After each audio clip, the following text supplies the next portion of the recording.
बेहतर से बेहतर की तलाश करो, मिल जाए नदी तो समंदर की तलाश करो, टूट जाता है शीशा पत्थर की चोट से, टूट जाए पत्थर ऐसा शीशा तलाश करो। हेलो दोस्तों, मैं आनंद गुरु आप सभी का लक्ष्य क्लासेस में हार्दिक स्वागत अभिनंदन करता हूं। आज हम लोग वास्तविक संख्या के तीसरे वीडियो को हम लोग पढ़ेंगे। इसमें हम लोग आज अभाज्य गुणनखंड और लौसा और मौसा निकालना सीखेंगे। चलिए दोस्तों, हम लोग देखते हैं। अब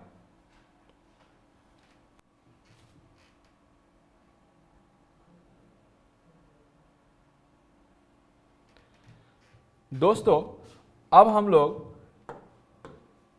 अभाज्य गुणनखंड निकालना सीखेंगे, यानी कि प्राइम फैक्टर अभाज्य गुणनखंड निकालना सीखेंगे।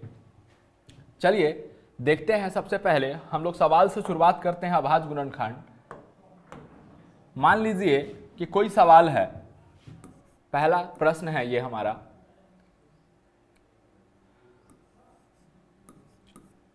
चौबीस का अभाज्य गुणनखंड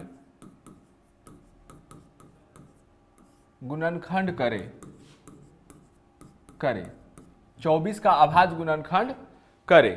तो देखिए, इसको हम लोग किस प्रकार से सॉल्व करेंगे।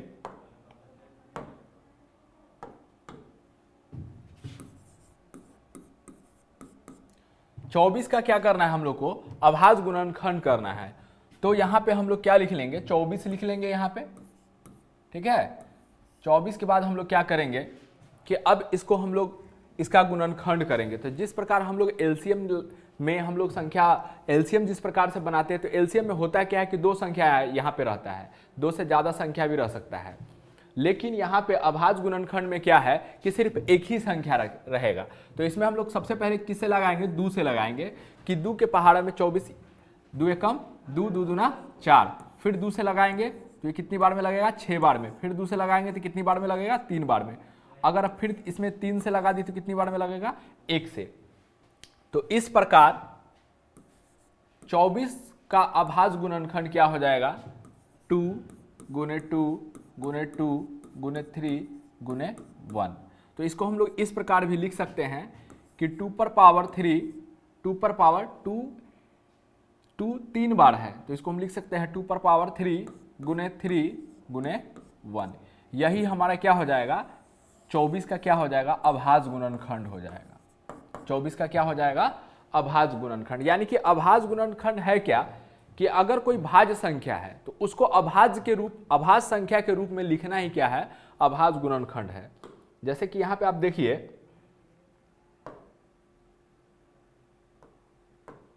यहां पे आप देखिए कि 24 क्या है, 24 जो है एक भाज्य संख्या है।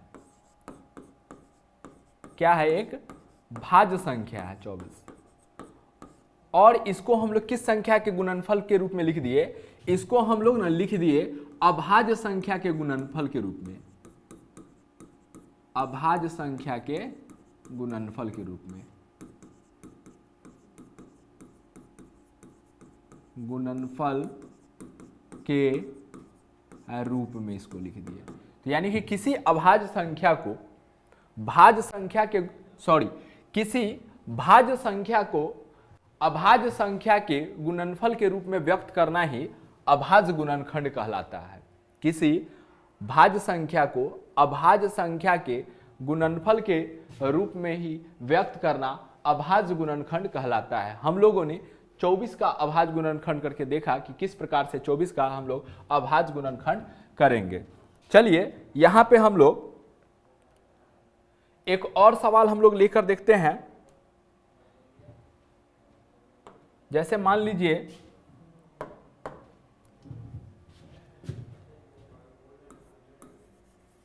100 का अभाज्य गुणनखंड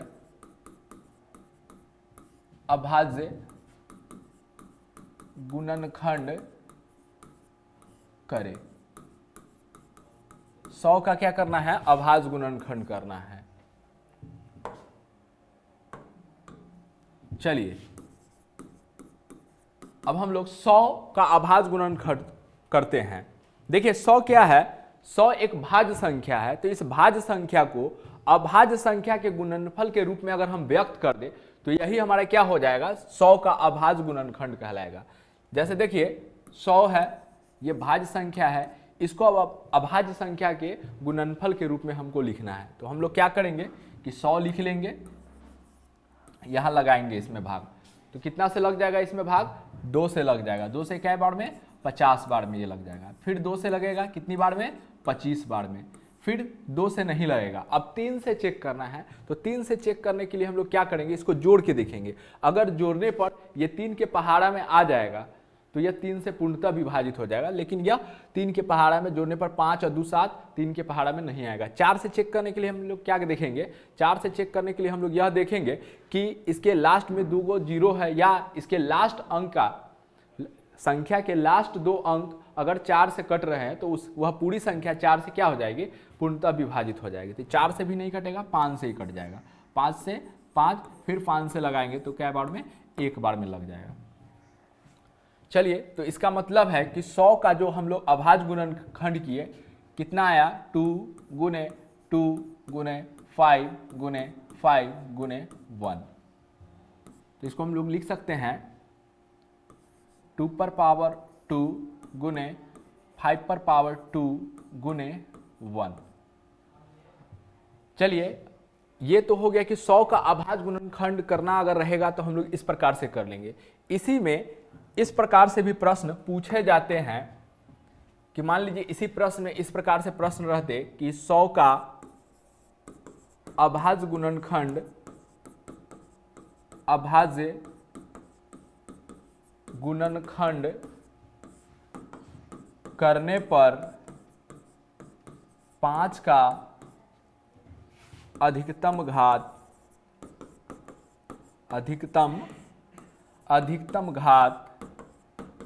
कितना होगा।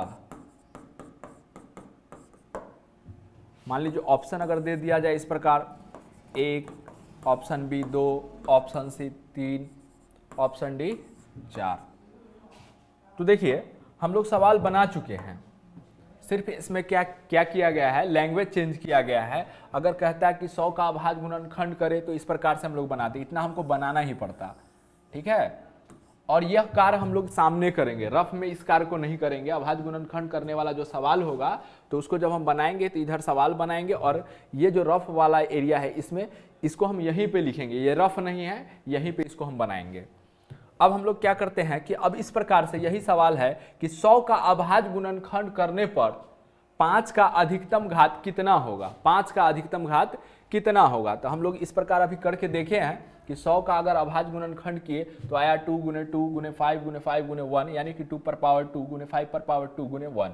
तो यानी कि 5 का अधिकतम घात पूछा है हमसे, किसका, 5 का अधिकतम घात। तो देखिए 2 का अधिकतम घात 2 है, 5 का अधिकतम घात 2 है, 1 का अधिकतम घात कितना है, 1 है। तो 5 का अधिकतम घात हमारा क्या आंसर हो जाएगा, 2। तो इस प्रकार जो प्रश्न रहेंगे उसको आप बना सकते हैं। यहाँ पे एक और तरीके से सवाल पूछ लिया जाता है, इसी सवाल को एक और तरीके से पूछा जाता है, वो देखिए आप लोग किस प्रकार से यहाँ सवाल पूछे जाते हैं, इसको भी समझिए। यहाँ पे आपसे बोल देगा कि 100 बराबर 2 पर पावर m गुने 5 पर पावर n गुने 1 पर पावर j। तो m plus n minus j का मान क्या होगा। चलिए समझिए, ऑप्शन दे देते हैं। Option 2, 3, 4, option D 5। ये भी सवाल ठीक इसी प्रकार से बनाया जाएगा। आप क्या कीजिए, सबसे पहले ध्यान दीजिए, यहाँ पे 100 का हम लोग अभाज्य गुणनखंड कर चुके हैं कि 100 का अभाज्य गुणनखंड आया 2 पर पावर 2 गुने 5 पर पावर 2 गुने 1। तो यहाँ पे जो दिया गया है 100 बराबर 2 पे पावर m गुने 5 पर पावर n गुने 1 पर पावर क्या है जे दे दिया गया है। तो यहाँ पे जो 100 है इसका हम लोग अभी अभाज्य गुणनखंड किए हैं, कितना आया है 2 पर पावर 2 गुने 5 पर पावर 2 गुने 1। तो 100 के जगह पे हम लोग लिख देंगे 2 पर पावर 2 गुने 5 पर पावर 2 गुने 1 बराबर इधर लिख देंगे 2 पर पावर m गुने 5 पर पावर n गुने 1 पर पावर j। तो अब हम लोग क्या करेंगे, कंपैरिजन करेंगे, तुलना करेंगे कि 2 है तो इधर भी 2 है, इसका पावर कितना है 2, तो m का वैल्यू हमारा कितना आ जाएगा, m का वैल्यू हमारे पास आ जाएगा 2। फिर गुना है 5 है तो m 5 का पावर 2 है और यहाँ 5 का पावर n है, तो यानी n बराबर कितना आ जाएगा 2 आ जाएगा। उसके बाद यहाँ 1 है, 1 का पावर 1 है, यहाँ पे यहाँ देखिएगा 1 है, 1 का पावर j है, यानी कि j का वैल्यू हमारा कितना आ जाएगा, j का वैल्यू 1 आ जाएगा। तो अब देखिए सवाल में आपसे पूछा क्या गया है कि हमको क्या करना है, सवाल में हमको दिया गया है कि अब हमें m plus n minus j का वैल्यू निकालना है, m plus n minus j का वैल्यू निकालना है। तो देखिए m का मान हम लोग डालेंगे, कितना है m का मान 2 प्लस n का मान कितना है 2 माइनस j का मान कितना है 1। तो इसको कीजिएगा तो 2 तो कितना हो जाएगा 4 माइनस 1 यानी कि 3 हमारा क्या हो जाएगा, आंसर आ जाएगा। तो यहाँ पे ऑप्शन नंबर बी क्या हो जाएगा, हमारा सही हो जाएगा। तो हम लोगों ने देखा कि अभाज्य गुणनखंड से ये 3 प्रकार के प्रश्न आपसे पूछे जा सकते हैं, ठीक है। अभाज्य गुणनखंड से आपसे 3 प्रकार के प्रश्न पूछे जा सकते हैं। नॉर्मल आपसे ये प्रश्न पूछा जाएगा, कोई संख्या दे दिया जाएगा, बोलेगा कि उसका अभाज्य गुणनखंड करे, ठीक है। दूसरा टाइप ये हमारा, जैसे देखिए यहाँ पे सवाल कि 100 का अभाज्य गुणनखंड करने पर 5 का अधिकतम घात, मतलब कि इसके जो अभाज्य गुणनखंड में जो संख्या आएगी उसका अधिकतम घात आपसे पूछ सकता है। तो देखिए हम लोगों ने देखा कि इसे किस प्रकार से हल करेंगे। तीसरा टाइप ये है कि संख्या दे देगा हमें और उसका अभाज्य गुणनखंड भी दे देगा, लेकिन इसका पावर नहीं देगा, लेकिन इसका क्या देगा, पावर आपको नहीं देगा। तो इसको आप, इसके पावर को आपको निकाल लेना है, उसके बाद इधर उसके पावर के साथ कोई मतलब जोड़ घटाव या गुना ऐसे करके इसे यहाँ से सवाल पूछे जाते हैं। तो हम लोगों ने देखा कि किस प्रकार से इसे हल करेंगे। चलिए हम लोग एक और प्रश्न लेके आपको बताते हैं, यह आपको अच्छे तरीका से आना चाहिए, तभी जाकर आप इस पर आने वाले सवाल को अच्छी तरीका से बना सकते हैं। मान लीजिए तीसरा सवाल हम लोग ले लेते हैं 215 का अभाज्य गुणनखंड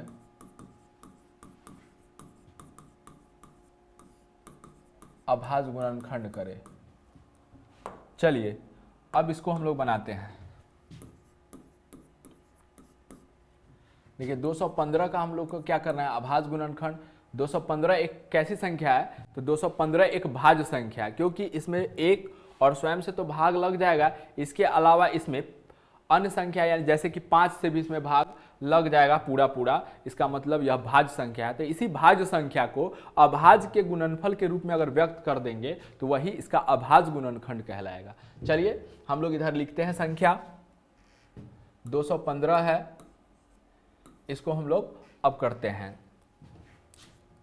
चलिए देखते हैं, पहले दू से इसमें भाग नहीं लगेगा, क्योंकि हम लोग जानते हैं कि दू से विभाज्यता का नियम यह है कि जिस संख्या के अंत में 0 हो, 2 हो, 4 हो, 6 या 8 हो तो वह संख्या दू से पूर्णतः विभाजित हो जाएगी। इसके अंत में 0, 2, 4, 6, 8 नहीं है, इसलिए दू से नहीं लगेगा। 3 से चेक करने के लिए हम लोग क्या करेंगे, जो संख्या में जितने भी अंक है सबको जोड़ के देखेंगे कि जोड़ने पर 3 के पहाड़ा में वो आ रहा है कि नहीं। अगर जोड़ने पर 3 के पहाड़ा में आ रहा है तो इसका मतलब है कि वह 3 से पूर्णतः विभाजित हो जाएगा। हम लोग चेक कर लेते हैं, 2 1 3, 3 और 5 8, 3 के पहाड़ा में कभी 8 नहीं आएगा, इसका मतलब है कि यह 3 से पूर्णतः विभाजित नहीं होगा। अब हम लोग 4 से चेक करते हैं, तो 4 का क्या नियम है, 4 का नियम यह है कि हम लोग लास्ट का दो अंक देखेंगे कि अगर लास्ट का 2 अंक, यदि लास्ट में 2 शून्य है या लास्ट का 2 अंक 4 से पूर्णतः विभाजित हो रहा है तो वह पूरी संख्या 4 से कट जाएगी। तो यहाँ ऐसा नहीं हो रहा है, 4 के पहाड़ा में 15 नहीं आएगा, 12 आ जाएगा, 12 के बाद 16 आ जाएगा। तो इसका मतलब है कि 4 से यह पूर्णतः विभाजित नहीं होगा। अब उसके बाद 5 से, तो 5 से विभाज्यता का यह नियम है कि जिस संख्या के अंत में 0 या कितना हो, 5 हो, जिस संख्या के अंत में 0 या क्या हो, 5 हो, वह संख्या 5 से पूर्णतः विभाजित हो जाएगी। तो इसके अंत में 0 या 5 में से कोई एक 5 है, तो यानी कि यह संख्या 5 से विभाजित होगी। तो हम लोग लगाएंगे, एक बार में नहीं लगेगा तो 2 अंक उठाएंगे तो 5 से कितना लग जाएगा, 20 लग जाएगा, हासिल एक इसमें बचा और उसके बाद 5 ये कितना लग जाएगा 15। अब देखेंगे हम लोग 43 हमारे पास आया, 5 से लग चुका है, तो फिर अब इस संख्या को 2 से नहीं चेक करेंगे, ठीक है। अब इस संख्या को 5 से चेक करेंगे, 5 से नहीं कटने के बाद फिर इसे 6 से, 6 के बाद इसे 7 से, 7 के बाद 8 से, इसी प्रकार हम लोग आगे कम से कम हम लोग मतलब कि मान लीजिए आप 23 या 25 तक आपको जाना पड़ेगा, ठीक है। तो 43 है यहाँ पे, 43 को 5 से अब ये नहीं लगा, 6 से क्या नियम है, तो 6 से विभाज्यता का यह नियम है कि जो संख्या 2 से और 3 से दोनों से कटे वही 6 से कटेगी। तो यह 2 से नहीं कटा ना 3 से, तो इसका मतलब है कि यह 6 से भी नहीं कटेगा। 7 का कोई अच्छा मतलब कोई ठीक नियम नहीं है। 7 से आपको क्या करना होगा, 7 से आप भाग देकर ही देख लीजिए, ठीक है। तो 7 से इसको अगर हम भाग देकर देखें तो 7 छक 42, 43 नहीं है तो 7 से भी पूर्णतः विभाजित नहीं है। अब हमको 8 से चेक करना है, तो 8 से चेक करने के लिए लास्ट के 3 अंक देखेंगे। अगर लास्ट के 3 अंक 8 से कट रहे हैं तो वह पूरी संख्या 8 से कट जाएगी।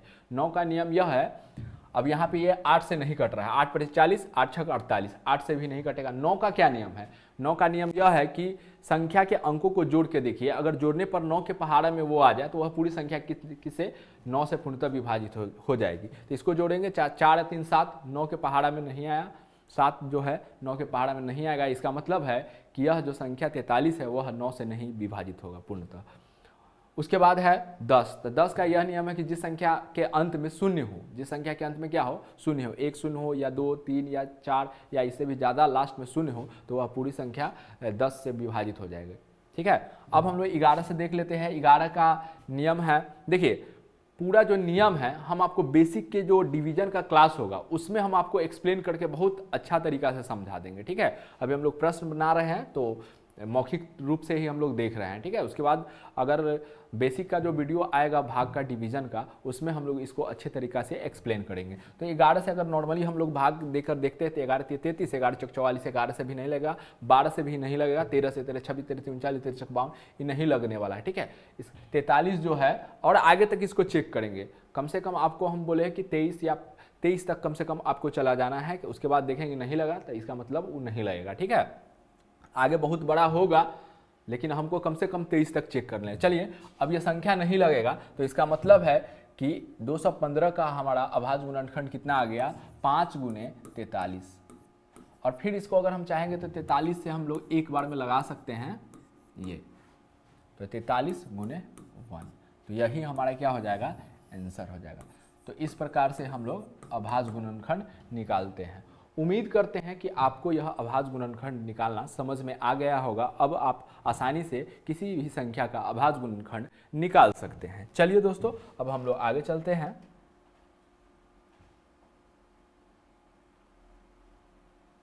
देखिए दोस्तों, अब हम लोग का टाइप है ये गुणनखंड वृक्ष, फैक्टर ट्री।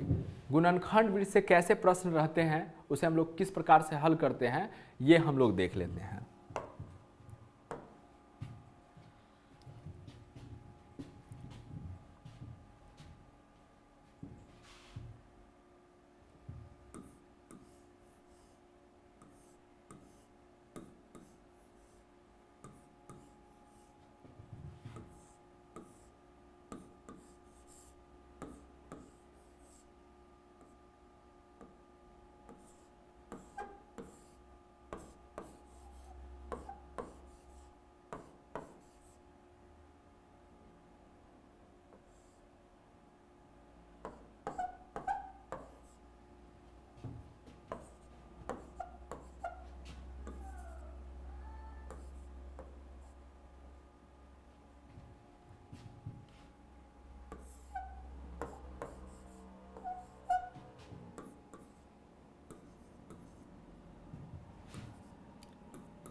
पहले हम लोग इसको समझ लेते हैं गुणनखंड वृक्ष को, उसके बाद इस पर हम लोग किस प्रकार से सवाल हल करते हैं उसको हम लोग देखते हैं, ठीक है। उसके बाद इसको हम लोग देखते हैं। चलिए देखते हैं यहाँ पे कि यहाँ पे 2 है, ठीक है। यहाँ पे 8 जो है 3 भागों में बटा है, 2 2 2। तो यहाँ पे जो इस प्रकार संख्या है, यहाँ पे जो संख्या लिखी जाती है, ठीक है, ये सब मल्टीप्लाई होकर यानी गुना होकर यहाँ पे आ जाता है। जैसे मान लीजिए 3 है, 2 है और यहाँ पे मान लीजिए कि 4 है, तो इसको हम लोग गुना करेंगे।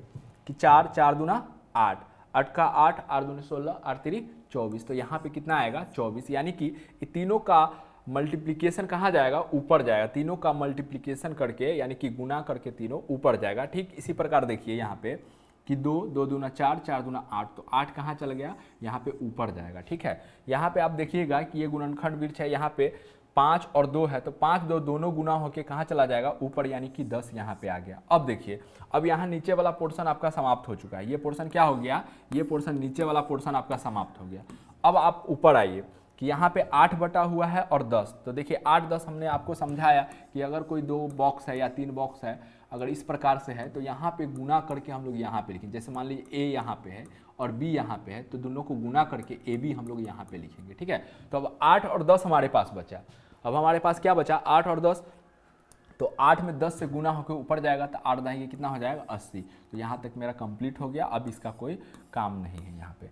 अब देखिए ये दोनों बॉक्स गुना होके ऊपर जाएगा, तो 80 में अगर हम लोग 2 से गुना करेंगे तो कितना आंसर आ जाएगा 160। ठीक है, 80 में 2 से गुना करेंगे तो 160। रिवर्स भी हम लोग देख सकते हैं, इसका हम लोग क्या देख सकते हैं, रिवर्स भी। हम लोग ने नीचे से ऊपर की ओर बढ़े, इसमें हम लोग क्या किए कि नीचे से हम लोग कहाँ बढ़े, ऊपर की ओर।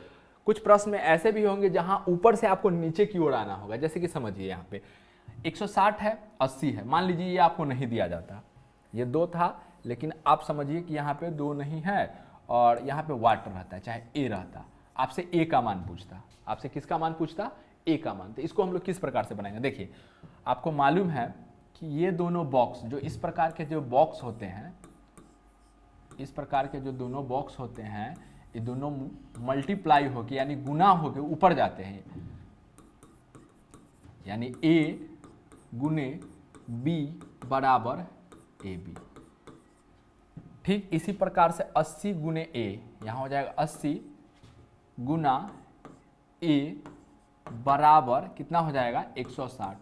तो अगर ए का आपको मान निकालना है तो ए बराबर कितना हो जाएगा 160 बटा 80। 0 से 0 खत्म, 8 दूना 16, यानी ए का मान कितना आ गया 2। ऐसे भी हम लोग देखे थे कि ए का मान कितना था 2। तो इस प्रकार से दोनों, या तो आपको प्रश्न बनाने के समय नीचे से ऊपर जाना होगा या ऊपर से भी आप नीचे आ सकते हैं, दोनों प्रकार से प्रश्न पूछे जाते हैं। चलिए हम लोग देख लेते हैं एक प्रश्न को, उसके बाद हम लोग आगे चलेंगे।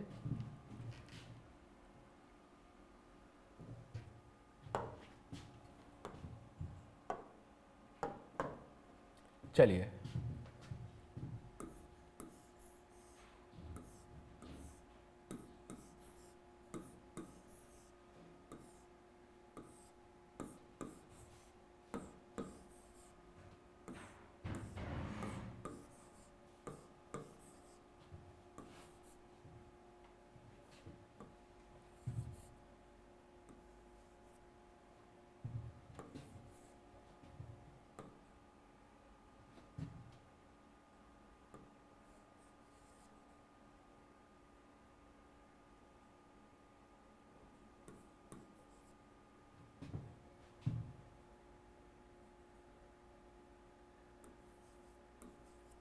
चलिए इसको हम लोग समझते हैं, इसको हम लोग हल करते हैं। देखिए ये गुणनखंड वृक्ष है, इस प्रकार अगर प्रश्न दिए हैं तो इसका क्या नाम है, गुणनखंड वृक्ष। क्योंकि ना यह एक ट्री के तरह लगता है, इसलिए इसका नाम क्या है, गुणनखंड वृक्ष।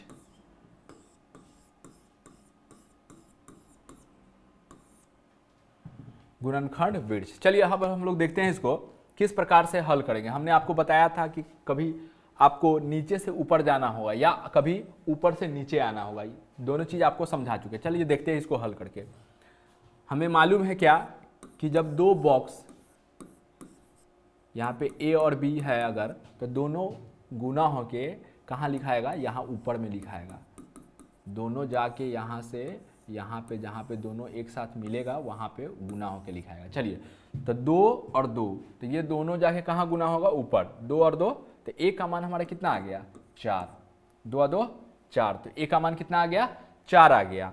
अब देखिए ये 3 और 5 दोनों गुना होकर कितना हो जाएगा 15, तो हमको ये ए का मान निकल चुका है। ए का मान कितना आ गया हमारे पास 4 आ गया। अब उसके बाद 15 चक कितना हो जाएगा 60। हमारा सवाल बन चुका है, ए का मान हमको चाहिए था, ए का मान कितना आ गया 4, यही हमारा क्या हो जाएगा आंसर हो जाएगा। इसी प्रकार से इसे प्रश्न बनते हैं और आप उम्मीद करते हैं कि आपको ये समझ में आ गया होगा और अच्छे तरीक़ा से आप इसको बना सकते हैं। चलिए अब हम लोग आगे चलते हैं। अब हम लोग लॉसा निकालना सीखते हैं। ठीक है, अब हम लोग क्या क्या सीखते हैं, लॉसा निकालना और मौसा निकालना हम लोग सीखेंगे। चलिए दोस्तों, अब हम लोग लघुत्तम समापवर्तक यानी कि लीस्ट या लोएस्ट कॉमन मल्टीपल पढ़ते हैं कि लॉसा होता क्या है। चलिए अब हम लोग देखते हैं लॉसा होता क्या है।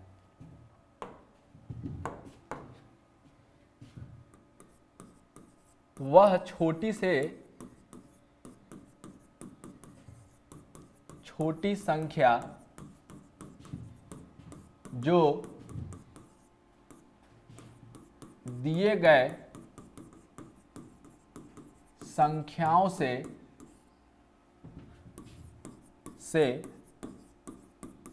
पूर्णतः विभाजित हो लॉसा कहलाता है। लॉसा कहलाता है। चलिए हम लोग देखते हैं कि लॉसा किस प्रकार से निकाला जाता है। ठीक है, कुछ एक एग्जाम्पल लेके हम लोग देखते हैं। जैसे मान लीजिए 12 और हम लोग देखते हैं 16 का लॉसा। तो देखिए 12 और 16 का लॉसा अगर हम लोग निकालेंगे, 12 और 16 2 से लगाएंगे 6 बार में, 2 से लगाएंगे 8 बार में, फिर 2 से लगाएंगे 3 बार में, 2 से लगाएंगे कितना बार में, 4 बार में आएगा। अब 2 से नहीं लगेगा, तो इसीलिए हमारा 2 से भी नहीं लगेगा, 3 से सिर्फ ये लगेगा, ये नहीं, 4 से ये लगेगा, ये नहीं। देखिए कम से कम 2 संख्या कटनी चाहिए, कम से कम 2 संख्या कटनी चाहिए। ऐसा नहीं है कि आप 3 से लगा दिए सिर्फ इसको काट के लिख दिए, ऐसा नहीं करना है, तब आपका गलत हो जाएगा। कम से कम 2 संख्याएं आपसे, मतलब जिससे आप लगा रहे हैं भाग, कम से कम 2 संख्या उसे कटनी चाहिए, तभी जाके आप आगे बनाइएगा। यहाँ पे नहीं लगेगा तो इसीलिए लॉसा क्या हो जाएगा हमारा, लॉसा बराबर हो जाएगा 2 गुने 2 गुने 3 गुने 4। यानी कि अब इसको गुना करेंगे तो 2 दूना 4, 4 चक 16, 16 तिये 16, 16 32, 16 तिये 48। ये 48 ही हमारा क्या हो जाएगा, आंसर हो जाएगा। चलिए अब परिभाषा जो हम लिखे हैं उसको समझते हैं इसके अनुसार। देखिए लॉसा यानी कि लघुत्तम समापवर्तक यानी कि लिस्ट, या इसको लोएस्ट आप बोलिए, लिस्ट बोलिए या लोएस्ट बोलिए, लिस्ट कॉमन मल्टीपल। लॉसा का परिभाषा है कि वह छोटी से छोटी संख्या जो दिए गए संख्याओं से पूर्णतः विभाजित हो जाए। जो दिए गए संख्या कौन कौन है, 12 और 16 है। तो वह छोटी से छोटी संख्या जो 12 से भी कट जाए और किससे कट जाए, 16 से। तो देखेंगे वह छोटी संख्या कितना है, 48 है, जो 12 के 12, 12 24, 12 36, 12 चक 48, 16 से भी कट जाएगा, 16 16 32, 16 48। तो यह इसका परिभाषा हो गया। उसके अनुसार हमने आपको बनाकर समझा दिया कि लॉसा होता क्या है, कि वह छोटी से छोटी संख्या जो दिए गए संख्याओं से पूर्णतः विभाजित हो जाए, लॉसा कहलाता है। ठीक है, लॉसा को हम लोग ना शॉर्टकट में एलसीएम भी लिख देते हैं, एलसीएम शॉर्टकट एलसीएम। अब लॉसा बनाने की विधि को हम लोग देखते हैं कि लॉसा हम लोग कितने प्रकार से बनाएंगे। चलिए हम लोग देखते हैं।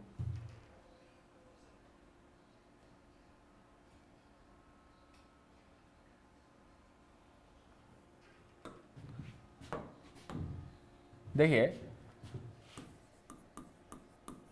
लॉसा बनाने की विधियां, पहला विधि हमारा है भाग विधि। पहला विधि हमारा क्या है, भाग विधि से लॉसा। दूसरा क्या हो जाएगा हमारा विधि, दूसरा हो जाएगा अभाज्य गुणनखंड विधि से लॉसा। चलिए देखते हैं हम लोग दोनों विधि से एक ही प्रश्न को हम लोग देख लेंगे यहाँ पे। चलिए बनाते हैं। पहला सवाल लेते हैं हम, जैसे 15 8 4 6 का लॉसा भाग विधि से। भाग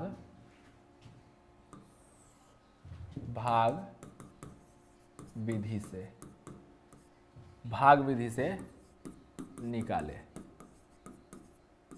इसी सवाल को हम लिखते हैं इधर कि 15, 8, 4, 6 का लसा अभाज्य गुणनखंड विधि से, अभाज्य गुणनखंड विधि से निकाले। चलिए, दोनों जो प्रकार है इसके बनाने के, लॉसअप बनाने के जो दोनों तरीके हैं उसे हम लोग एक साथ ही देखेंगे। पहले हम लोग एक तरीका देख लेंगे, ठीक है, फिर हम लोग दूसरे तरीका से उसको हम लोग बनाएंगे, किस प्रकार से अभाज्य गुणनखंड विधि द्वारा हम लोग लॉसअप निकालते हैं और किस प्रकार भाग विधि से। देखिए, भाग विधि जो आपका पुराना तरीका है, भाग विधि जो आपका है क्या है, यह पुराना तरीका है। हम लोग क्या करते हैं लॉसअप निकालने के लिए, लॉसअप निकालने के लिए हम लोग क्या करते हैं कि जो संख्या है हमारे पास, इस प्रकार हम लोग कर लेते हैं 15, 8, 4, 6, ये सब संख्या है। तो सबसे पहले हम लोग चेक करेंगे किससे, 2 से। सबसे पहले हम लोग किससे चेक करेंगे, सबसे पहले हम लोग 2 से चेक करेंगे इसमें, कि 2 से सबसे पहले देख रहे हैं। तो देखेंगे कि 2 से ये नहीं कटेगा पूरा पूरा, 2 से ये कट जाएगा पूरा पूरा, 2 से ये कट जाएगा। अब हमें आगे चेक करने की जरूरत नहीं है, कम से कम 2 संख्या कटनी चाहिए। मान ली 5 लिए तो 5 से कम 2 संख्या कटनी चाहिए, तभी हम लगाएंगे उसमें। चलिए, तो 15 नहीं कटेगा तो इसको ऐसे ही रहने देते हैं। 8 आ जाएगा तो 2 के पहाड़ा में 8 कितनी बार में आ जाएगा, 4 बार में। 2 के पहाड़ा में 4 कितनी बार में इसमें भाग लग जाएगा, 2 बार में। 2 के पहाड़ा में 6 कितनी बार में आ जाएगा, 3 बार में। चलिए, अब हम फिर चेक करते हैं कि 2 से लगेगा, नहीं लगेगा। ये 2 से लग जाएगा, हाँ ये लग जाएगा, हाँ ये नहीं लगेगा। कम से कम 2 संख्या लग रहा है तो फिर एक बार हम इसको 2 से लगाएंगे। तो 15 का 15 रहेगा, ये 2 दूना कितना हो जाएगा, 4, 2 एकम 2 और 3 का 3 रहेगा। फिर हम लोग चेक करेंगे, हम लोग पहले लाइनिंग नहीं करेंगे, पहले हम लोग चेक कर लेंगे कि 2 से लगेगा कि नहीं। देखते हैं 2 से, तो ये नहीं लगेगा, ये लगेगा, ये नहीं लगेगा, ये नहीं। सिर्फ एक संख्या जो है 2 से कट रही है, तो हम लोग 2 से नहीं लगेगा। अब इसके बाद हम लोग क्या करेंगे, अब इसके बाद हम लोग 2 के बाद 3 से चेक करेंगे। 2 के बाद डायरेक्ट हम लोग 7 या 8 पे नहीं जाएंगे, 2 के बाद 3, 3 के बाद 4, 4 के बाद 5, 5 के बाद 6, इस प्रकार आगे बढ़ेंगे। 3 से देखते हैं, तो 3 से कट जाएगा 15, ये नहीं कटेगा, ये नहीं कटेगा, ये कट रहा है, तो यानी कि 3 से अब हम लोग लगाएंगे। 3 बचे 15, 2 नहीं लगा तो 2 का 2 लिख देंगे, 1 का 1 लिख देंगे, 3 एकम 3। अब देखेंगे 3 से अब कोई कटने वाला नहीं है, ठीक है। 4 से भी कोई नहीं कटने वाला है, 5 से भी, अब 5 से सिर्फ ये कटेगा, इसके बाद कोई नहीं कटने वाला, तो 5 से भी नहीं लगेगा। आगे हम चेक नहीं करेंगे क्योंकि अब इससे बड़ा कोई संख्या नहीं है। तो अब हम लोग लिखेंगे अपना उत्तर, इसीलिए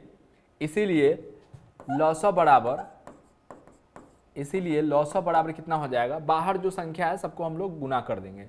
तो 2 गुना 2 गुना 3 गुना 5 गुना 2। 1 को नहीं लिखेंगे क्योंकि 1 से किसी संख्या में गुना करने पर कोई फर्क नहीं पड़ता है, उतना ही रहता है। तो 1 को हम लोग क्या कर रहे हैं, छोड़ रहे हैं, ठीक है। 1 को आप लिखिए या न लिखिए, नहीं लिखिए, गुना उतना ही आएगा, ठीक है। छोड़ दिए हम उसको, सिर्फ लिखे 2 2 3 5 2 2 2 3 5 और 2। अब इसको हम लोग गुना करते हैं। गुना में हम लोग गलती नहीं करेंगे, गुना में गलती करेंगे तो हमारा लॉसअप क्या होगा, गलत हो जाएगा। देखिए यहाँ पे क्या होता है ना, कुछ लोग इसको ना लाइन से गुना करते हैं। देखिए, हम ये आपको कहते हैं कि लाइन से नहीं गुना कीजिए, आप इस प्रकार गुना कीजिए कि शून्य पुड़ाइए, कि शून्य पुड़ा के गुना करना आसान होता है। आप एक एक संख्या में गुना कीजिएगा तो वो आपको गुना करने में उतना बार ज़्यादा समय लगेगा। आप शून्य पुड़ा के गुना कीजिए। जैसे हम शून्य देखिए किस प्रकार पुड़ा लेंगे, जैसे मान लीजिए 2 दूना 4, 4 3 12, यहाँ तो गुना आसान है तो आप कैसे भी बना सकते हैं। लेकिन जब गुना लंबा आ जाए, बहुत ज़्यादा संख्या हो, तो आप वहाँ पे क्या कीजिए, शून्य पुड़ा के गुना कीजिए ताकि आसानी से आप गुना कर सके। चलिए हम लोग गुना करते हैं। यहाँ पे देखिए 5 दूना 10, 10 ये 30, 30 दूना 60, 60 दूना कितना हो जाएगा, 120 हमारा क्या हो जाएगा, आंसर हो जाएगा। ये हमारा पहला विधि से हम लोग बनाया लॉसअप, कि इस प्रकार से लॉसअप हम लोग बनाते हैं। चलिए अब इसी सवाल को हम लोग दूसरे विधि से, यानी कि 15 8 4 6 का लॉसअप अभाज्य गुणनखंड विधि से निकाले। 15 8 15, 8, 4, 6 का लॉसअप अभाज्य गुणनखंड विधि से अब हम लोग निकाल के देखते हैं, ठीक है। चलिए देखिए 15 है, ठीक है, क्या है, 15। तो 15 का हम लोग अभाज्य गुणनखंड करेंगे। 8 है तो इसका भी अभाज्य गुणनखंड करेंगे। 4 है इसका भी अभाज्य गुणनखंड करेंगे। 6 है इसका भी अभाज्य गुणनखंड करेंगे।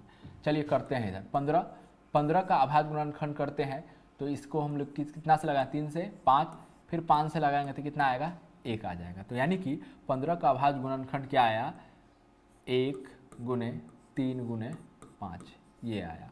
उसके बाद दूसरा संख्या हमारा कितना है, 8 है। दूसरा संख्या क्या है, 8 का हम लोग अभाज्य गुणनखंड करते हैं तो 2 से 4, 2 से 2, 2 से फिर 1, तो यानी कि 1 गुने 2 गुने 2 गुने 2।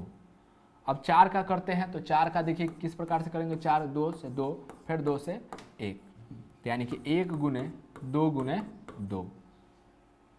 चलिए अब हम लोग किसका करते हैं, 6 का करते हैं, 2 से 3, फिर 3 से 1, यानी कि 1 गुने 2 गुने 3। देखिए इस प्रकार जो संख्या थी 4 संख्या, इसका हमने क्या किया, अभाज्य गुणनखंड निकाल लिया। अब लॉसअ के लिए हम लोग क्या करेंगे, ध्यान दीजिए। अब लॉसअ, सॉरी हाँ लॉसअ, अब हम लोग क्या करेंगे, लॉसअ के लिए क्या करेंगे, अब ये समझिए। हम लोग को ये देखना है कि कोई जो संख्या है, जैसे मान लीजिए 2 या 3 या 4 5, किस में सबसे ज्यादा बार है, किस में क्या है, सबसे ज्यादा बार है। जैसे 1 से तो कोई फर्क नहीं पड़ता है कि 1 गुना में कितना भी ज्यादा बार आए तो उसे कोई मतलब नहीं है, तो 1 को हम लोग छोड़ दे रहे हैं यहाँ पे। अब हम लोग देखते हैं 2 को कि 2 किस में ज्यादा बार है, 15 में 2 ज्यादा बार है, कि 8 में इसके अभाज्य गुणनखंड में ज्यादा बार है 2, कि 4 के अभाज्य गुणनखंड में 2 ज्यादा बार है, कि 6 के अभाज्य गुणनखंड में 2 ज्यादा बार है। तो हम देखते हैं कि 15 के अभाज्य गुणनखंड में 2 नहीं है, 15 के अभाज्य गुणनखंड में क्या 2 नहीं है। चलिए 8 के अभाज्य गुणनखंड में कितना है, 3 गो 2 है, 1 2 3 2, इसमें क्या गो, 2 गो है 2, इसमें 1 गो, तो सबसे ज्यादा किस में है, 8 वाला में, तो इसका हम लोग सिर्फ 2 2 ले लेंगे, 2 गुने 2 गुने 2। चलिए अब 2 खत्म हो गया, अब हम किसी में का 2 नहीं लेंगे, नहीं इसमें तो 2 है ही नहीं, इसमें 2 गो 2 है तो इसको हम लोग नहीं लेंगे, हमारा हो चुका है, ठीक है, इसका भी नहीं लेंगे। अब हम देखेंगे अगले संख्या में इसमें कितना है, 3 है अगली संख्या, तो अगली संख्या 3 है, तो अब हम 3 देखते हैं किसमें ज्यादा बार है। 3 इसमें 1 बार है, इसमें नहीं है 3, इसमें नहीं है, इसमें भी 1 बार, तो यही 1 बार ज्यादा बार है, मतलब ये दोनों में से कोई एक ही, मान लीजिए कोई एक हम ले लिए, 3 भी हमारा कंप्लीट हो गया। दोनों 3 नहीं लेंगे क्योंकि इसमें भी 1 है, इसमें भी 1 बार ही है, तो दोनों ज्यादा ही बार है, तो कोई एक ही ले लेंगे, ठीक है। अब हम लोग चलते हैं कि अब देखते हैं अब हमारी इसमें कौन संख्या बचा, अब 5 बचा, तो 5 इसमें 1 बार है, इसमें नहीं है 5, इसमें नहीं है, इसमें नहीं है, तो यानी कि यही 5 ज़्यादा बार हुआ, तो 1 5 इसमें का हम लोग ले लेंगे। अब इसी को अगर हम लोग गुना कर देंगे तो हमारा आंसर आ जाएगा। चलिए गुना करते हैं, तो हम लोग इधर से 9 गुना करके इधर से 0 पुराएंगे, 5 3 15, 15 गुना 30, 30 गुना 60, 60 गुना 120, तो 120 क्या हो गया, हमारा आंसर आ गया। उम्मीद करते हैं कि आपको यह दोनों तरीका अच्छे से समझ में आ गए होंगे। चलिए अब हम लोग कुछ और सवाल, ये विधि तो आप पहले से जानते ही है, और 10th क्लास में हमको ये विधि देखना है, ठीक है। अभाज्य गुणनखंड विधि द्वारा आपको हो सकता है कि लॉसअ निकालने के लिए कुछ सवाल देखने को मिलेंगे, तो हम लोग इसका एक और सवाल या एक और एग्जाम्पल हम ले लेते हैं, दोनों विधि द्वारा इसको हम बना के आपको बता देते हैं, ठीक है। उसके बाद हम लोग मौसा पढ़ेंगे। चलिए एक और सवाल लेते हैं हम लोग।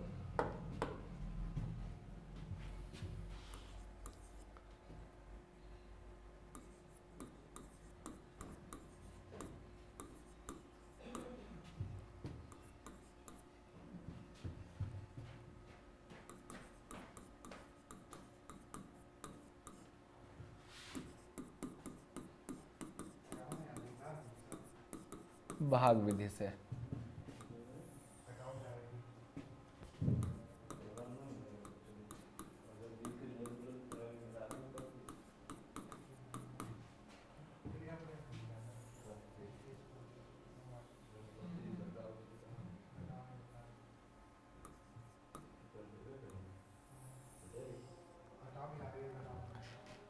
नौ 6 18 25 14 का लॉसअ अभाज्य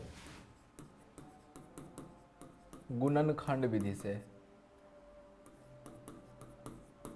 अभाज्य गुणनखंड विधि से निकाले। चलिए अब इसको हम लोग हल करके देखते हैं।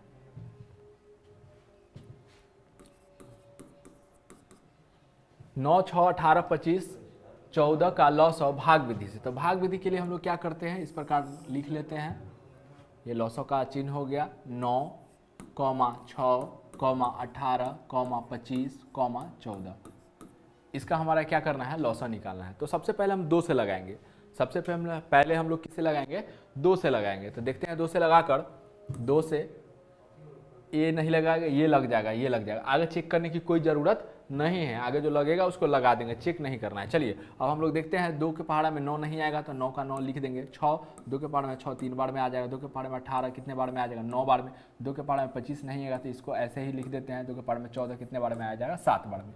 तो इसको हम लोग 7 लिख देते हैं। चलिए अब हम लोग देखते हैं क्या कि अब फिर 2 से चेक करते हैं। तो नहीं लगेगा, ये नहीं लगेगा, ये नहीं, कोई नहीं, अब 2 से लगेगा। तो अब हम लोग 3 से चेक करेंगे, ये लग जाएगा 3 से, ये भी लग जाएगा 3 से, और आगे अब नहीं चेक करेंगे, जो लगेगा उसको हम लोग लगा देंगे। चलिए 3 से लगाते हैं।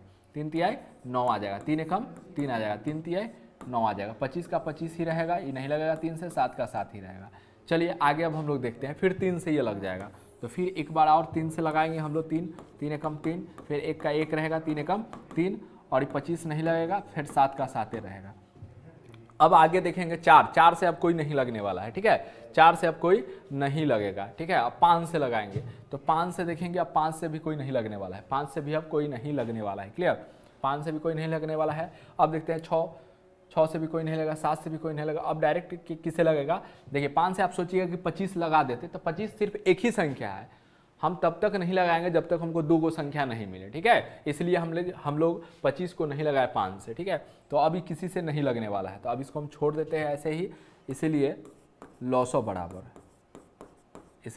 बराबर कितना हो जाएगा, बाहर कितना 2 3 गुने 25 गुने 7। चलिए तो इसको हम लोग ठीक से गुना करेंगे कि यही गुना में हम लोग क्या करते हैं ना, गलती हम लोग से हो जाता है, जिसके कारण सवाल हमारा गलत हो जाता है। चलिए इसको हम लोग देखते हैं। पहले शून्य पूरा लेते हैं। देखिए शून्य पूरा के आसानी से आप गुना कर सकते हैं। अगर 25 में आप कीजिएगा तो 75 आ जाएगा, तो इसके लास्ट में शून्य नहीं हो रहा है, ठीक है। 25 में अगर 7 से गुना कीजिएगा तो इसमें भी लास्ट में शून्य नहीं है, तो इसको हम नहीं लेंगे पहले। चलिए हम लोग देखते हैं किस प्रकार से ले, ताकि ये आसानी से हो जाए। देखिए 25 में हम सबसे पहले गुना कर देंगे 2 से, तो 25 दूना 50। अब 50 दिए कितना हो जाएगा, 50 दिए 50 में अगर 3 से गुना कर देंगे, 50 दिए हो जाएगा 150। फिर 150 में 3 से गुना, ठीक है, 150 में तो 450 कितना आ जाएगा, 450 आ जाएगा। अब 450 में हमको 7 से गुना करना है, तो ये आप कर लीजिए रफ में। मान लीजिए इधर 450 गुने 7 करना है, तो 0 का तो 0, 7 5 35 के 5 हासिल 3 हो जाएगा, 7 28 29 30 31 आ जाएगा। 3100 कितना आ जाएगा, 50। यही हमारा क्या हो जाएगा, आंसर हो जाएगा 3150, ठीक है। यही हमारा क्या हो जाएगा, आंसर हो जाएगा। चलिए अब इसी सवाल को हम लोग अभाज्य गुणनखंड विधि से बनाकर देखते हैं कि इसे हम लोग किस प्रकार से बनाएंगे।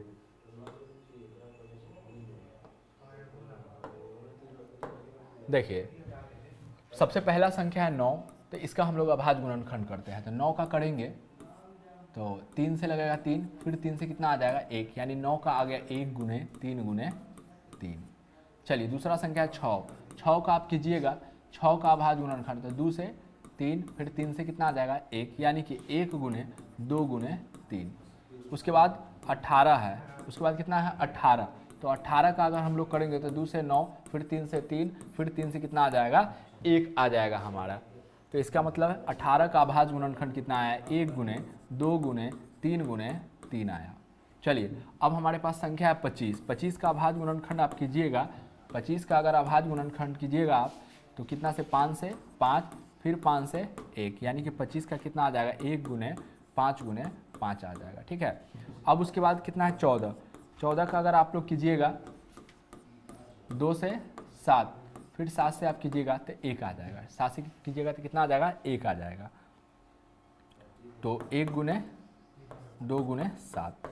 अब हम लोग लॉसा बनाते हैं, इसीलिए लॉसा, इसीलिए क्या लॉसा बराबर देखेंगे किस में, जो 2 है सबसे पहले 2 से शुरुआत करेंगे, 1 से तो इसमें हमारा ज़्यादा कुछ लेना देना है नहीं, 2 से शुरुआत करेंगे, देखेंगे किस में ज़्यादा बार 2 है, उसका हम लोग सिर्फ 2 ले लेंगे, ठीक है। और किसी की लाइन का हम लोग 2, किसी संख्या का अभाज्य गुणनखंड वाला 2 नहीं लेंगे। तो देखते हैं 2, तो 2 इसमें क्या है, एक बार है 2,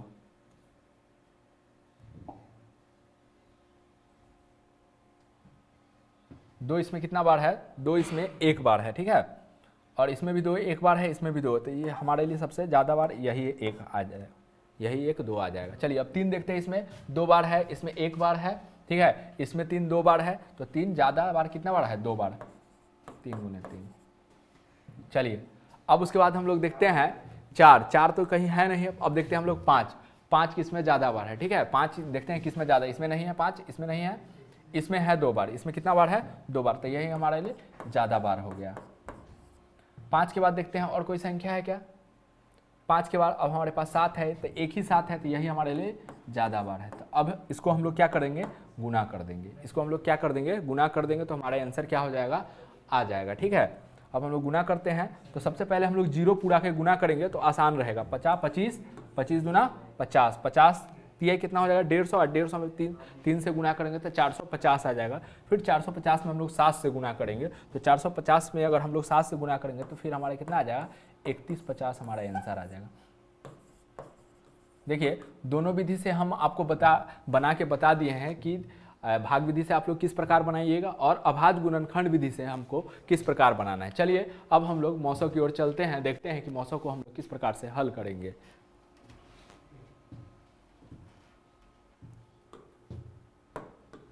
देखिए दोस्तों, मौसा यानी कि महत्तम समापवर्तक, हाईएस्ट कॉमन फैक्टर। मौसा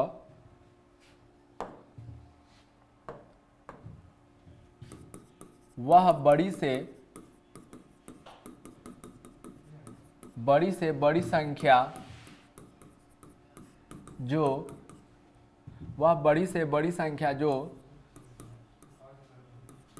दिए गए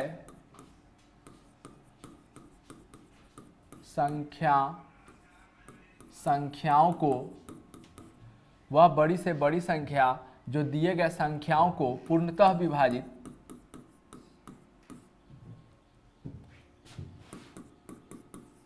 विभाजित करे मौसा कहलाता है।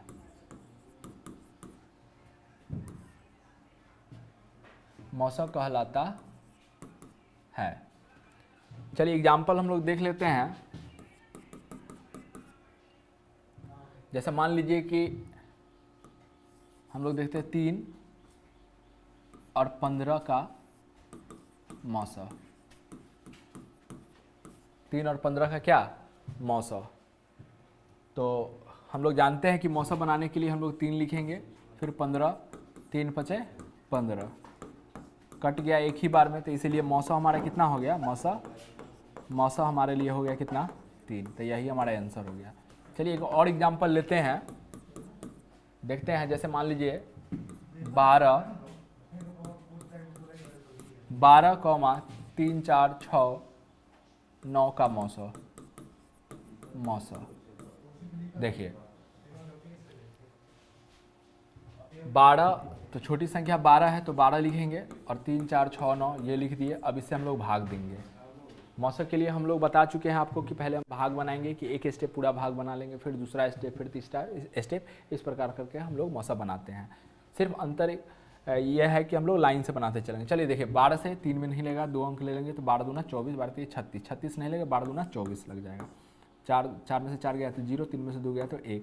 अब ऊपर से 6 उतार लेंगे तो 106, 12 25 60, 12 6 12 84, 12 96, 12 9 12 से 84, 12 96 लग जाएगा।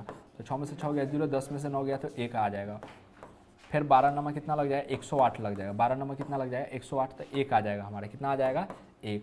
अब जो एक अब शेषफल है, एक क्या है हमारा, एक हमारा क्या है शेषफल। अब इस शेषफल को घेरेंगे और जो भाजक था पहला वाला उसको हम लोग उतार देंगे। इस भाजक को हम लोग क्या करेंगे, इस भाजक को अब हम लोग उतारेंगे।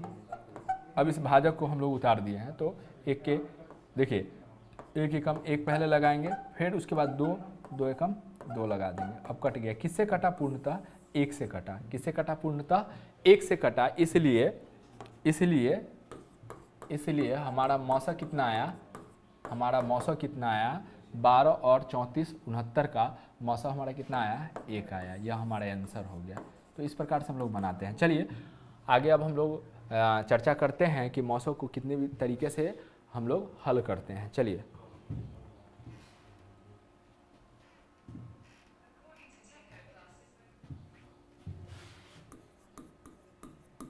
मौसा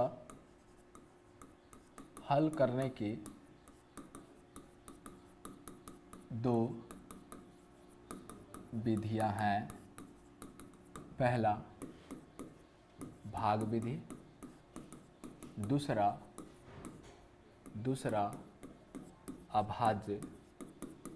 अभाज्य गुणनखंड विधि।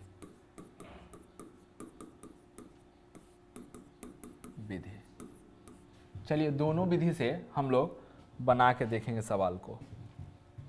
जैसे मान लीजिए पहला सवाल हम लोग लेते हैं कि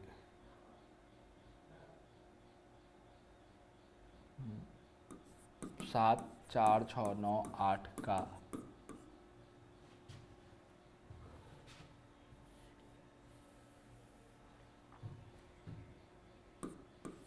बारह 8 का मौसा।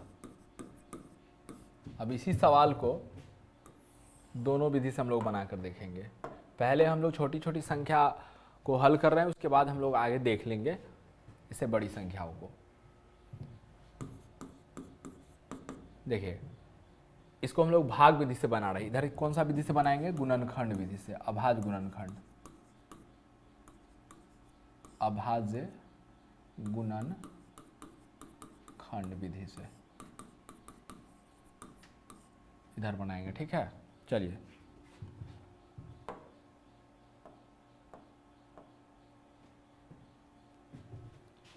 देखिए भाग विधि से बनाना है तो सबसे छोटी 12 और 8 में सबसे छोटी संख्या कितना है, 8 है। तो 8 को हम बाहर लिखेंगे और 12 को कहाँ लिख देंगे, अंदर। 12 से इसमें भाग दें, 8 से इसमें 8 से 12 में भाग देंगे तो 8 एकम कितना हो जाएगा, 8 आ जाएगा। शेषफल हमारा कितना बचेगा, 4। ये हमारा क्या है, शेषफल है, घटा के आया है, डायरेक्ट ऊपर से नहीं आया है। तो अब इसको हम लोग घेरेंगे और 8 जो भाजक था उसको हम लोग यहाँ पे उतारेंगे। 4 दूना कितना आ जाएगा, 8 आ जाएगा। तो ये कट गया।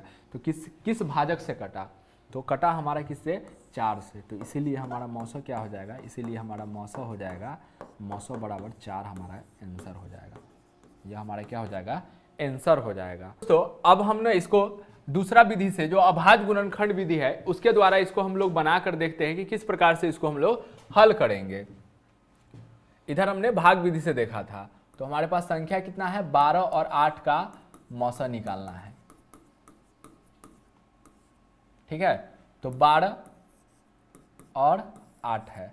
तो 12 का अभाज्य गुणनखंड करेंगे तो 2 से 6, 2 से 3, 3 से 1 आ जाएगा। तो यानी कि 1 गुना 2 गुना 2 गुना 3। उसके बाद 8 है, तो 8 का अभाज्य गुणनखंड करेंगे तो 2 से 4, फिर 2 से 2, 2 से 1 आ जाएगा। तो यानी 1 गुना 2 गुना 2 गुना 2। ठीक है, ये हमारा हो गया। अब इसको हम लोग क्या करेंगे, देखिए इसमें होता क्या है कि आपको कॉमन देखना है। इसमें क्या देखना है आपको, कॉमन, कि जो दो संख्या है 12 और 8, इसमें कौन कौन सा जो अभाज्य गुणनखंड है वो कॉमन है, उसको हम लोग लिख लेंगे। तो इसीलिए मौसा बराबर, देखिए 1 1 कॉमन है दोनों में, तो 1 लिख लिए हम लोग। फिर ये 2 2 कॉमन है तो 2 लिख लिए। उसके बाद ये भी 2 2 कॉमन है हमारे पास, तो इसको भी लिख लिए। यहाँ पे देखिए 3 और 2 ये कॉमन नहीं है। 3 अगर इसमें है तो इसमें नहीं है, अगर इसमें भी रहता, इसमें भी अगर 3 रहता तो इसको भी हम लोग ले लेते। या ये 2 इसमें है तो इसमें भी 1 और 2 रहता तो 1 और 2 को हम ले लेते। तो 3 नहीं है, इसका भी कोई मतलब इसमें कॉमन 2 नहीं है, 3 नहीं है, तो इसलिए 3 को इस 2 को नहीं लेंगे। तो हम लोग गुना करेंगे, 2 दूना 4, 1 में 4 से गुना करेंगे तो 4 ही रहेगा। तो इस प्रकार हम लोगों ने देखा कि अगर आप दोनों विधि से बनाइएगा, चाहे आप भाग विधि से बनाइए, चाहे आप अभाज्य गुणनखंड विधि से बनाइए, दोनों में आपका मतलब कि आंसर सेम ही रहेगा। और सबसे अच्छा फायदा किससे बनाने से है, तो अगर आप अभाज्य गुणनखंड विधि से बनाते हैं तो आपको लॉसो मौसा एक ही साथ बना सकते हैं। लेकिन इसमें एक परेशानी भी है कि अगर बड़ी बड़ी संख्याएं हैं तो वहाँ पे थोड़ा अभाज्य गुणनखंड करने में आपको तकलीफ होगी। बस चलिए अब हम लोग कुछ और सवाल देख लेते हैं इससे।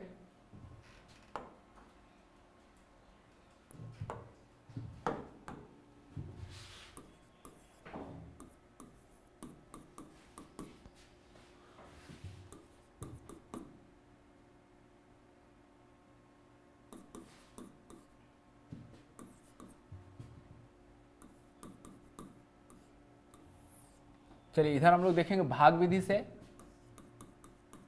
और इधर हम लोग देखेंगे अभाज्य गुणनखंड विधि से।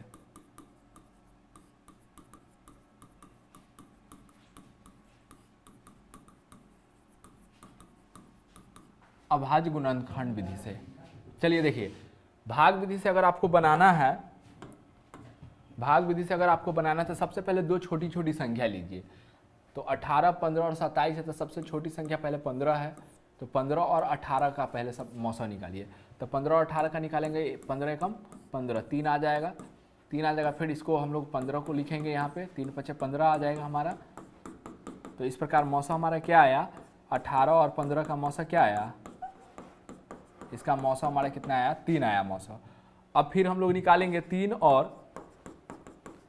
और 27 का मौसा। देखिए 3 से फिर 27 में हम लोग देंगे, तो 3 नमा 27। फाइनली किससे कटा, फाइनली या 3 से कटा, तो इसीलिए 18, 15, 27 का मौसा बराबर कितना हो जाएगा हमारा आंसर, 3 हमारा आंसर हो जाएगा।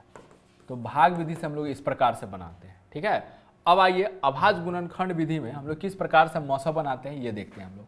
18 है पहली संख्या, दूसरी संख्या 15 है, तीसरी संख्या हमारे कितना है, 27 है। चलिए 18 का अभाज्य गुणनखंड करते हैं। तो 18 का करेंगे 2 से 9, फिर 3 से 3, फिर 3 से करेंगे तो 1 आ जाएगा।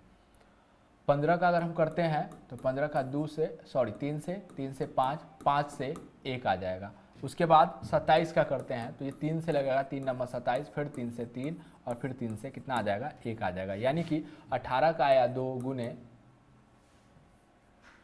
18 का 1 गुने 2 गुने 3 गुने 3। ठीक है, 15 का हमारा क्या आया, 1 गुने 3 गुने 5। 27 का कितना आया, 1 गुने 3 गुने 3 गुने 3।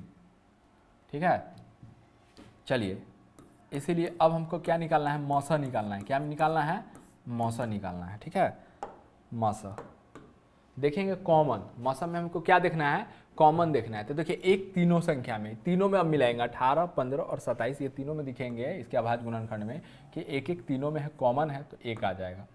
अब 2 देखते हैं, 2 इसमें है, इसमें नहीं है, इसमें भी नहीं है, तो 2 हम नहीं लेंगे। चलिए 3 देखते हैं, 3 इसमें है, इसमें है, इसमें है, तीनों में कॉमन मिल रहा है, 3 3, तीनों में क्या मिल रहा है, कॉमन, तो एक 3 हम लोग ले लेंगे।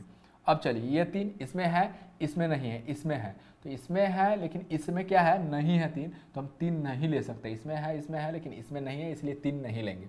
चलिए अब हम लोग 5 देखते हैं, 5 इसमें है, इसमें नहीं है, इसमें नहीं है, तो अब हम लोग नहीं लेंगे। तो डायरेक्ट हमारा 1 गुने 3 यानी कि हमारा मौसा कितना आ जाएगा, 3 आ जाएगा।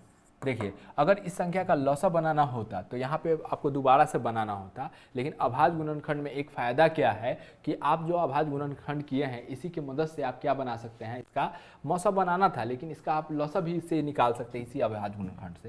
कि अगर लौसा निकालना होता है इसी सवाल में क्या निकालना होता है, लौसा, तो हमको मालूम है लौसा हम लोग देख चुके हैं कि लौसा के लिए हम लोग देखेंगे कि कोई जो संख्या है वो कितनी ज़्यादा बार है, कितनी बार, सबसे ज़्यादा बार जिसमें है, जैसे 2 इसमें एक ही बार है, इसमें 2 नहीं है, इसमें 2 नहीं है, 1 से इसमें ज़्यादा कुछ मतलब है नहीं, तो 2 इसमें एक ही बार है, तो यही ज़्यादा बार हुआ। अच्छा 3 देखते हैं, 3 इसमें क्या है, कितनी बार है, 2 बार। 3 इसमें कितनी बार है, 2 बार है। 3 इसमें 1 बार है, इसमें 3 बार है, तो ज़्यादा बार इसमें है, यानी 3 बार, ये 3 ले लेंगे। ठीक है, 3 समाप्त हो चुका है। 5 देखेंगे किसमें ज़्यादा बार है, इसमें नहीं है 5, इसमें 1 है, इसमें नहीं है, तो यही ज़्यादा बार हुआ 5, यानी कि 1 5 ले लेंगे। अब इसको हम लोग गुना कर लेंगे। गुना करने का आसान तरीका आपको बता चुके हैं कि 0 आप पूरा कर गुना कीजिए इसको, तो आसानी से आप बना लीजिएगा इसको। जैसे देखिए यहाँ पे, जैसे 5 में हम डायरेक्ट 2 से गुना करते हैं, 5 दूना 10, 10 तिया 30, 30 तिया कितना हो जाएगा, 90, और 9 तिया 27, यानी 270 हमारा क्या हो जाएगा, लौसा हो जाएगा। चलिए दोस्तों, उम्मीद करते हैं कि आपने इस वीडियो में क्या क्या सीखा। आपने इस वीडियो में अभाज्य गुणनखंड करना सीखा, उसके बाद गुणनखंड वृत्त के बारे में आप लोगों ने सीखा, उसके बाद हमने आपको लॉसॉक के बारे में समझाया। हमने यह बताया आपको कि लॉसॉक दो तरीक़ों से बनाया जाता है, भाग विधि से और अभाज्य गुणनखंड विधि से। उसके बाद हम लोग मौसक के बारे में पढ़े और मौसक में हमने लोगों ने यह देखा कि मौसक को भी दो प्रकार से हम लोग बना सकते हैं, पहला विधि भाग विधि, दूसरा अभाज्य गुणनखंड विधि। ठीक है, धन्यवाद दोस्तों। अब हम लोग मिलेंगे अपने नेक्स्ट वीडियो में।